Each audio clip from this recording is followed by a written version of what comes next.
কৰিছে বুলি দিছে এখন এজাহাৰ তেনেকুৱা ধৰণৰ কোনো কথা হোৱা নাই ৰাইজে অখিল গগৈ পিয়ে বুলি কয় কি কয় নাজানো তেওঁৰ ওপৰত অকণমান হাল্লা কৰিলে যিহেতু তেওঁলোকে আহি আমাৰ যিটো অসম দৰ্শনৰ আঁচনিখনৰ চেক বিতৰণ হৈ আছিলে তেওঁলোকে আহি বন্ধ কৰি দিলে বন্ধ কৰি দিয়াৰ কাৰণে গোটেই পৰিস্থিতিটো উদ্ভৱ হ'ল এইটো অখিল গগৈ এটা টিম আহিছিলে তেওঁ কিবা পিয়ে বুলি কয় নে কি কয় এজন আহিছিলে তেওঁৰ লগতে আৰু বহুখিনি ল'ৰা আহি পিনে বন্ধ কৰিলে আৰু তাৰ পাছতে ৰাইজে উৎপাত আৰম্ভ কৰিলে কিয় ৰানিং হৈ থকা মানে বিতৰণ ব্যৱস্থাটো বন্ধ কৰিলে ৰাইজৰ দলৰ মহিলাগৰাকীক কাপোৰ ফালিছে পদস্থ কৰিছে বুলি অভিযোগ দিছে তেনেকুৱা ধৰণৰ আমি দেখা নাই মোৰ সন্মুখত হোৱা নাই যদি বেলেগত কোনোবাই ক'ৰবাত ফালি আহি পিনে ইয়াত ফালিছে বুলি কৈছে আমাক ক'ব লগাও একো নাই তেনেকুৱা বহুত মানুহ দেখিছোঁ নিজৰ কাপোৰ নিজে ফালি পিনে বেলেগৰ ওপৰত অভিযোগ দিয়া আমাৰ তেনেকুৱা কোনো কৰ্মী নাই যি মহিলা গাত হাত দিয়ে মহিলা কাপোৰ ফলা আমাৰ কৰ্মী নাই গতিকে মই যিটো দেখা পাইছোঁ যে সন্মুখত আমি ধাইচৰ পৰা দেখিছোঁ যে অখিল গগৈ এটা টিমে সূৰ্য কাইগুঙক টাৰ্গেট কৰি পিনে তেওঁলোকে সূৰ্য কাইগুঙক ঠেলা হেঁচা কৰিছে গতিকে ইয়াত আমাৰ কোনো দলীয় তেনেকুৱা ধৰণৰ কৰ্মী নাছিলে সূৰ্য কাইগুঙে এই গোটেই কামখিনি পৰিচালনা কৰি আছিলে সেইটো কাৰণে সূৰ্য কাইগুঙক টাৰ্গেট কৰি লোৱা হৈছিল আপোনাৰ ক'তো অভিযোগ কৰিছে যে আপুনি মাৰিবলৈ চেষ্টা কৰিছিলে বুলি কৈছে প্ৰাণে মৰা চেষ্টা কৰা বুলি অভিযোগ কৰিছে আপোনাৰ যদি মই প্ৰাণে মৰা চেষ্টা কৰিলেহি ইমান দেৰি জীয়াই নাথাকিলে মৰিলেহেঁতেন আমাৰ তেনেকুৱা কোনো মানে আমাৰ চিন্তা চৰ্চা নাই আমি শান্তিপূৰ্ণভাৱে ৰাইজক অসম দৰ্শনৰ পইচা দিবলৈ আহিছোঁ ইয়াত কোনো অখিল গগৈ পিয়ে বা অখিল গগৈৰ লগত আমাৰ কোনো কথা নাই যিহেতু আঁচনিখন আমি বনাইছোঁ লিষ্ট আমি বনাইছোঁ আমি চেংচন কৰাইছোঁ চব আমিয়ে কৰাইছোঁ এতিয়া মাজত সোমাই তেওঁলোকে ইয়াত চেক বিতৰণ কৰিবলৈ আহিছে ইয়াত আপোনালোকৰ বিৰুদ্ধে যে গুণ্ডাগিৰি কৰা অভিযোগ দিছে এইটো কি হ'ব তেওঁলোকৰ এইটো নেচাৰ হয় যেতিয়া কোনো একো কৰিব নোৱাৰে মিছা অভিযোগ আনি মানুহৰ ওপৰত অপবাদ দিয়াটো অখিল গগৈ বা অখিল গগৈ টীমৰ এইটো আৰু সূৰ্য কাইগুঙক বিশেষভাৱে অকলীয়াকৈ পোৱাৰ কাৰণেই তেওঁলোকে এনেধৰণে অপমানিত কৰিছে ইতিমধ্যে আমি এটা থানাত গোচৰ দিছোঁ আমাৰ কৰ্মীসকলে দিছে অখিল গগৈ আৰু অখিল গগৈ কি নাম পি এজনৰ ওপৰত অম্লানজ্যোতি গগৈয়ে অলৰেডি আজি চেক বিতৰণ আছিলে নামঘৰৰ আমাৰ শিৱসাগৰ সমষ্টিৰ নামঘৰ চেক বিতৰণ অনুষ্ঠান আছিলে ইতিমধ্যে 2টা বজাৰ পৰা অলৰেডি 2টা বজাৰ পৰা চেক বিতৰণ কাৰ্যসূচীটো আছিলে চেক বিতৰণ কাৰ্যসূচীত আমাৰ circle officer Amguri circle officer আহিছিলে তাৰপিছত আমাৰ গৌৰীসাগৰ ডেভেলপমেণ্ট ব্লকৰ মানে BDO আছিলে আৰু আমাৰ সন্মানীয় কুশল দুৱৰীকো তেখেতে মাতিছিলে 2টা বজাতে আহি অলৰেডি চেক বিতৰণ কৰি আছিলে 2:45 মান বজাত অম্লান গগৈ আহিলে অম্লান গগৈ আহি পেলাই তেখেতে চেক বিতৰণটো বন্ধ কৰিলে তাৰপিছত তেখেতক মানে চাৰ্কুল অফিচাৰে তেখেতক ৰিকুৱেষ্টো কৰিছে যে তেনেকৈ চেক বিতৰণ চলি আছে যে আপুনি ওপৰলৈ আহক চেকখিনি দিয়ক আমিও তেখেতক আমাৰ আমিও ক'লোগৈ যে আপুনি আহিছে যেতিয়া ইমান বৃদ্ধ মানুহখিনি তাত বহি আছে যে বৃদ্ধ মানুহখিনি এটা গৰমত মানে কি ঠাহ খাই আছেগৈ সেইটো কাৰণে আপুনি আহি পেলাই চেকখিনি দি দিয়ক তাৰপৰা তেখেতে সেইখিনি চেক নিদিয়াকৈ বন্ধ কৰি ৰাখিছিলে তাৰপিছতে আমাৰ গোটেই আমাৰ যিবিলাক মানুহ চেক ল'বলৈ আহিছিলে বৃদ্ধসকল তেওঁলোকে কৈছে আপোনালোকেনো কেলে এনেকৈ বন্ধ কৰি ৰাখিছে আমাৰ গৰমত কেলে সিজাইছে সেই কথাখিনি বৃদ্ধসকলেও ক'লে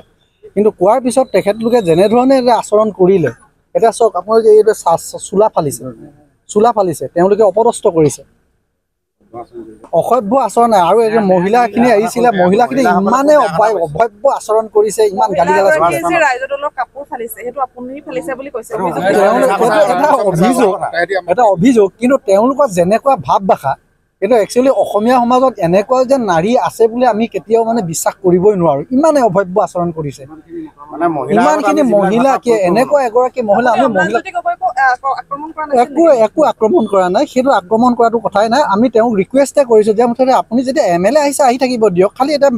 আপুনি যেতিয়া সময়মতে যেতিয়া ইয়াত চেক বিতৰণ হৈছে আপুনি ৰখাব নালাগে আপুনি আহি পিনে তাৰ চেকখিনি দিয়ক সেইটোৱে তেতিয়া মানে চাৰ্ট তাত ফালি দিছে তেওঁলোকে মানে একোটা এনেকুৱা এটা গুণ্ডা বাহিনী এটা লৈ আহিছে অখিল গগৈ নিজে উপস্থিত আছে এতিয়া একচুৱেলি অম্লানজ্যোতি গগৈটো মোক মাৰিছে তাৰপিছত তেওঁৰ লগত যিবোৰ আংগু পাংগু একদম বিধায়ক উপস্থিতিত বিধায়কে কিছুমান কথা তেওঁলোকক কৈ দিছে যে মুঠতে মোক যেতিয়া মোক চিনাকি কৰি দিছে তেওঁ সুধি আছে বোলে মোৰ নামটো কি মোৰ নামটো কি বুলি সুধি আছে আচলতে গোটেই ঘটনাটো হ'ল কি আমি মই নামঘৰ পৰিচালনা সমিতি এটা নামঘৰৰ আজি অনুদানপ্ৰাপ্ত এটা নামঘৰৰ মই এজন সাধাৰণ সম্পাদক সেই হিচাপে আমালৈ ব্লকৰ পৰা এটা খবৰ গৈছিলে যে আজি দিনৰ 2টা বজাত চেকসমূহ বিতৰণ কৰা হ'ব সেইবাবে আমি এজন নামঘৰ প্ৰতিনিধি হিচাপে আমি তাত উপস্থিত আছিলোঁ 2টামান বজাৰ ঠিক 2:10 বজাত নীতিগতভাৱে চৰকাৰী বিষয়াৰ উপস্থিতিত নামগুৰি চাৰ্কল অফিচাৰ বৰিশাগৰ ব্লকৰ BDO আৰু তেওঁলোকৰ অফিচৰ ক্লাৰ্কসকলৰ উপস্থিতিত নীতিগতভাৱে চেকসমূহ বিতৰণ সুন্দৰভাৱে হৈ আছিল যেহেতু মানুহখিনি প্ৰায় 65 মানুহ নামঘৰ পৰিচালনা সমিতিৰ লগত জড়িত লাখতি লোৱা 80 ঊৰ্ধৰ ব্যক্তি ইয়াত আহি পাইছে 1টামান বজাৰ পৰা বহি আছে সেইকাৰণে সন্মানীয় চাৰ্কল অফিচাৰ আৰু BDO মহোদয়ে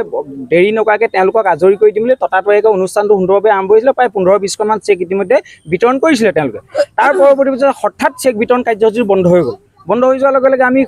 BDO মহোদয়ক সুধিলোঁ যে চেক বিতৰণ কাৰ্যসূচী কিয় বন্ধ কৰিছে বোলে আমাক লোকেল MLA পিনৰ পৰা ভাবুকি আহিছে যে লোকেল MLA ইয়াত প্ৰেজেণ্ট নথকাকৈ আমি চেক বিতৰণ কৰিব নোৱাৰোঁ আমি তেতিয়া সুধিছোঁ যে এই চেকখন অসম দৰ্শন আঁচনিটো মুখ্যমন্ত্ৰীৰ এটা আঁচনি হয় মুখ্যমন্ত্ৰী পিনৰ পৰা আহিছে আৰু আপোনালোক এজন চৰকাৰী প্ৰতিনিধি হিচাপে অন বিহাফ অফ চৰকাৰ আপোনালোকৰ দায়িত্ব আছে আপোনালোকে বিলাইছে ইয়াত যিহেতু এইটো যিহেতু ইয়াত বিধায়কৰ পুঁজি নহয় ইয়াত বিধায়ক উপস্থিত থাকিবলগীয়া ইয়াত কোনো প্ৰশ্ন উত্থাপন হ'ব নোৱাৰে যিহেতু ইয়াত বয়সস্থ মানুহসকলে আছে আমি তেওঁলোকক আজৰি কৰি দিয়ক বুলি পিছত আহি তলত যেতিয়া হুলস্থুল হৈছে দেখিছোঁ বিধায়কৰ যিজন ব্যক্তিগত সহায়ক অম্লানজ্যোতি গগৈ নেকি তেওঁ আহি পেলাই বিধায়কক মানে অলপ কি আমাৰ BDOক অলপ অশালীন ব্যৱহাৰ কৰি পেলাই অশ্লীল গালি গালাজ পৰা আমাৰ পৰিলক্ষিত হ'ল যেতিয়া অশ্লীল গালি গালাজ পৰা পৰিলক্ষিত হ'ল সেই ডেনিছ মোৰ ভাইটি সৌ শিৱসাগৰ কালুগাঁৱৰ ল'ৰা তাক যেতিয়া অশ্লীল গালি গালাজ কৰিব আৰু আমি এজন ডেনিছ কোন হয় এইটো ডাঙৰ কথা নাই তেওঁ এজন চৰকাৰী বিষয়া সেই পদটো তেওঁৰ মৰ্যাদা আছে যেতিয়া ডেনিছক অশালীন অশ্ৰাব্য গালি গালাজ পৰা দেখিলোঁ তেতিয়া আমি বিৰোধ কৰিছোঁ যে আপুনি এজন বিধায়কৰ PA হৈ পেলাই আমাৰ শিৱসাগৰ ইয়াত জন্ম ইয়াত ডাঙৰ দীঘল হোৱা এজন চৰকাৰী বিষয়াক আপুনি তেনেকৈ অশালীন ব্যৱহাৰ কৰিব নোৱাৰে আপোনাৰ বিধায়ক যদি আহিবলৈ কওক ইয়াত মানুহ ৰৈ নাথাকে কাৰণ মানুহখিনি কোনটো কথা যিটো অম্লান গগৈ অভিযোগ ইতিমধ্যে কৰিছে যে প্ৰহাৰ কৰে আপুনি অম্লান গগৈ প্ৰহাৰ কৰে আপুনি যদি ভিডিঅ' চাই আপুনি আমাৰ ল'ৰাবোৰ ভিডিঅ' আছে অম্লান গগৈ এই অফিচৰ বাৰাণ্ডাত বিজেপিৰ নামঘৰৰ কাৰ্যকৰ্তাকে বিজেপি কাৰ্যকৰ্তা বুলি হাত তুলিছে নামঘৰৰ কাৰ্যকৰ্তা তাৰ পিছত পৰৱৰ্তী পৰ্যায়ত যেতিয়া কাৰ্যসূচী আৰম্ভ হ'ল চলি আছে তেওঁলোকৰ এগৰাকী মহিলা আহি পেলাই প্ৰায় 80 ঊৰ্ধৰ এজন ব্যক্তি লাখুটিডাল লৈ তেওঁ খোজকাঢ়ি আহি আছিলে মোৰ নামটো ওলাইছে বুলি তেওঁ শুনি পোৱা নাছিলে মোৰ নামটো ওলাইছে নি বুলিলে সেই মানুহগৰাকীয়ে সেই বৃদ্ধজনক ঐ বুঢ়া বহি থাক ইয়াত অটপালি নকৰিবি বুলি ক'লে যেতিয়া সেই বুঢ়া মানুহজনক অটপালি নকৰিবি বুলি ক'লে তেতিয়া অন্য নামঘৰ পৰিচালনা সমিতিৰ 2জনমান ব্যক্তিয়ে তাত বিৰোধ কৰিলে যে আপুনি এগৰাকী আপোনাৰ পিতৃতুল্য ব্যক্তিক আপুনি তেনে ব্যৱহাৰ নকৰিব আমাৰ নামঘৰ কোনোবা এটা নহয় কোনোবা এটা আমাৰ নামঘৰ পীঠস্থানৰ লগত জড়িত সেইজন ব্যক্তি সেই কথাটো লৈ পেলাই যেতিয়া হুলস্থুল হ'ল তেওঁলোকে গোটেই ঘটনাটো প্ৰক্ৰিয়াটো ৰং সানিবৰ কাৰণে তেওঁলোকে পিছফালৰ পৰা মানুহ আনি পেলাই উৎপাত কৰিবলৈ আৰম্ভ কৰিলে তাৰ পৰৱৰ্তী পৰ্যায়ত BDO সোমাই পেলাই গোটেই কাম কাজ ঠিক কৰিলে তাৰপিছত জিলা BDO আৰু চাৰ্কল অফিচাৰ বাৰম্বাৰ অনুৰোধ কৰি আছে যে ইয়াত ষ্টেজৰ আগত তোমালোকে ভিৰ নকৰিব মানুহখিনি ওলাই দিয়ক কিন্তু ষ্টেজৰ আগত তেওঁলোকৰ চৰকাৰী বিষয়া বিধায়ক মহোদয় বহি থকাৰ পিছত তেওঁলোকৰ মানুহগৈ ষ্টেজৰ ওপৰত উঠি আছে যাৰ কাৰণে মানুহখিনি যাব পৰা নাই আৰু এগৰাকী মানুহে চেক উপস্থিত হ'ল বিধায়ক আছে তেতিয়া আৰু তেওঁলোকৰ মানুহ এগৰাকী আমাৰ চাই দিব বুলি চেকবোৰ টনা যোৱা কৰোঁতে প্ৰায় 2খন চেক ফাটিছে তেতিয়া চাৰ্কল অফিচাৰ আৰু তাত সন্মানীয় কুশল দৈ ডাঙৰীয়া আছে তেওঁ আপত্তি কৰিলে যে আপোনালোকে এনেকুৱা কাম নকৰিব ইয়াত চৰকাৰী বিষয়াৰ উপস্থিতিত তত্বাৱধানত এই গোটেই কাৰ্যসূচীটো হৈ আছে আপোনালোকে ইয়াত তেনেকুৱা অভদ্ৰামি নকৰিব বুলি কোৱাৰ কাৰণে তেওঁলোকে পিছফালৰ পৰা আৰম্ভ কৰিলে আৰু সূৰ্য কাইগুঙে মহিলাৰ ওপৰত আতিশায্য চলাইছে বুলি কৈছে যেতিয়া ঘটনাটো সংঘটিত হৈছে তেতিয়া সূৰ্য কাইগুং নাই ইয়াত হুলস্থুল শুনি পেলাই সূৰ্য কাইগুং ওপৰলৈ উঠি গৈছে আৰু যিগৰাকী মহিলাই কাপোৰ ফালিছে বুলি কৈছে মই দেখিছোঁ সেই মহিলাগৰাকীয়ে আপোনালোকৰ আগতো ধুনীয়াকৈ কাপোৰ পিন্ধি এসাজ কাপোৰ পিন্ধি বাইট দি আছে তেওঁ ইয়াৰ পৰা গৈ কাপোৰ সলোৱা নাই সেইকাৰণে ইয়াত অতি ৰহস্যজনকভাৱে মানুহখিনিক আজি লজ্জানত কৰিছে বিধায়কৰ দলৰ মানুহখিনিয়ে ৰাইজৰ দলৰ মানুহখিনিয়ে সেইটোত আমি দুখ পাইছোঁ বিজেপি দলৰ পৰা আপুনি কি ব্যৱস্থা কৰিব আমি আইনগতভাৱে আমি থানাত আমি কাগজ দিছোঁ সেইটো আইনগতভাৱে ব্যৱস্থা ল'ব কিন্তু আজি উপস্থিত থকা মানুহখিনিক তেওঁলোকে যিখিনি হাৰাশাস্তি কৰিছে এইটো সঁচাকৈ অতি গৰিহণাৰ যোগ্য আৰু আমি অনুৰোধ কৰিছোঁ অখিল গগৈ ডাঙৰীয়াক আপোনাৰ দলত যিসকল গুণ্ডা পুহি ৰাখিছে সেই গুণ্ডাসকলক চৰকাৰী আজি চকী ভাঙিছে তেওঁলোকে জঁপিয়াই খদ্যুত নামৰ এজন ব্যক্তি মেটেকা তেওঁ চকী ঘূৰিয়াই ইয়াত চকী ভাঙিছে চৰকাৰী সম্পত্তি ধ্বংস কৰিছে সেই কথাটো আজি অখিল গগৈ স্বীকাৰ কৰিবনে এইটো চৰকাৰী সম্পত্তি ধ্বংস কৰিবলৈ তেওঁ ৰাইজৰ দলৰ মানুহে ইয়াতো বহি থৈছিলে নাই ঘৰ আৰু আজি গোটেই ব্যৱস্থাটো অসম চৰকাৰৰ মুখ্যমন্ত্ৰী আঁচনি অসম দৰ্শন আঁচনি ইয়াত কোনোবাই আহি পেলাই বিধায়কৰ বিধায়কগিৰি দেখাবলৈ ইয়াত কোনেও তেওঁলোক ৰাজপাত পাৰি থোৱা নাই আৰু এনেকুৱা কাম দ্বিতীয়বাৰ নকৰিবৰ কাৰণে আমি এজন ৰাইজ হিচাপে আমি সকীয়াই দিছোঁ